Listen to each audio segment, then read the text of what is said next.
ay maglalambing sa inyo at tatakbo kakandidato bilang kagawad po ng Barangay Singkamas. Ang isa po sa komite, ang komite na ipinagkatiwala po sa akin ay ang Committee on Education and Culture.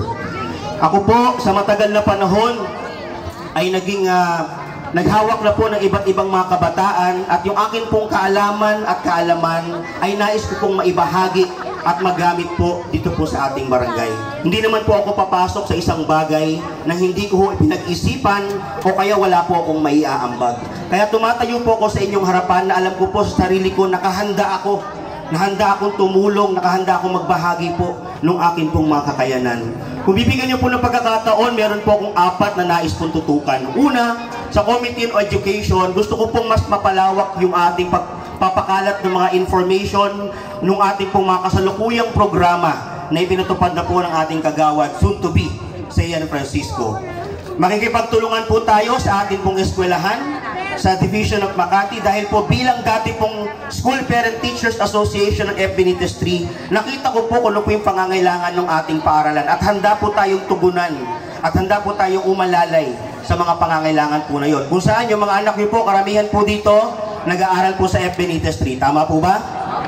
Pangalawa po, nabanggit po kanina yung ating pong mga barangay scholars. Yung ating pong mga barangay scholars, sa kasalukuyan, yung mga magulang, napakalaking bagay na ng tulong na ito na meron sila natatanggap kahit papaano na halaga o cash allowance na pag-alalay po ng ating barangay. Kung bilaloobin nyo po at sa tulong po ng konseho, naipresenta na po natin yan.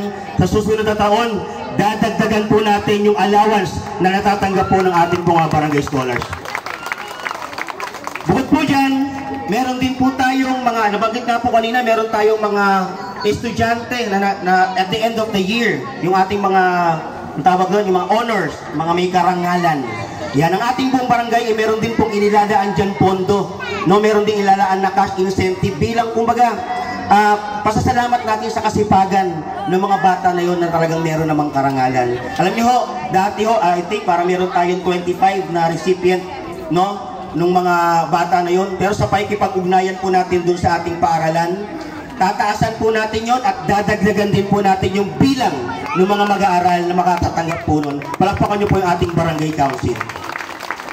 Yung mga binabanggit po namin dito, ito po yung makatotohanan. Ibig sabihin, realistic at attainable. Hindi po kami naglalatag sa inyo ng mga programa na kung saan alam naman namin din namin magagawa. Ito po mga programa ito yung lubos na pinag-isipan at alam namin makatotohanan. Yun po yung pinaka-importante. Pang-apat po, ako po ay 12 taon halos na naging drum and lyre volunteer, instructor or trainer sa atin pong barangay. Doon pa lamang po mapapatunayan ko na sa inyo, wala man ako sa pwesto o nasa pwesto, meron po akong magagawa. Ilang daan o libong kabataan na ang nakinabang po doon. At kung tutulungan niyo po ang buong Serbisyo 4.0 Barangay Singkamas, ibabalik po natin ang drum and lyre sa ating community. Sa darating po October 30, ako po sa unang pagkakataon ay nais pong maglambing sa inyo 207 Sunrise. Maaari nyo po bang samahan, suportahan, pagkatiwalaan ang inyo pong lingkod, L.A. Imperial, bilang kagawad. Pero po, huwag nyo naman po akong pahirapan. Ang kailangan po pong kasama sa konseho ay yung mga tao pong nasa likuran ko. Ang Serbisyo 4.0. So sana po, suportahan nyo kami at sa tulong po ninyo at sa ating susunod na kapitan, San Francisco, sama-sama nating gawing Singkamas masaya, Singkamas maunlad, Singkamas mapayapa at Singkamas nagkakaisang barangay Singkamas para sa inyong lahat. Maraming salamat po. At di na po yan, dahil po mahal ko po kayo, kahit po parehong kaliwaan pa ako, iaalay ko po ito para sa inyo. O, diba? Nag-practice din.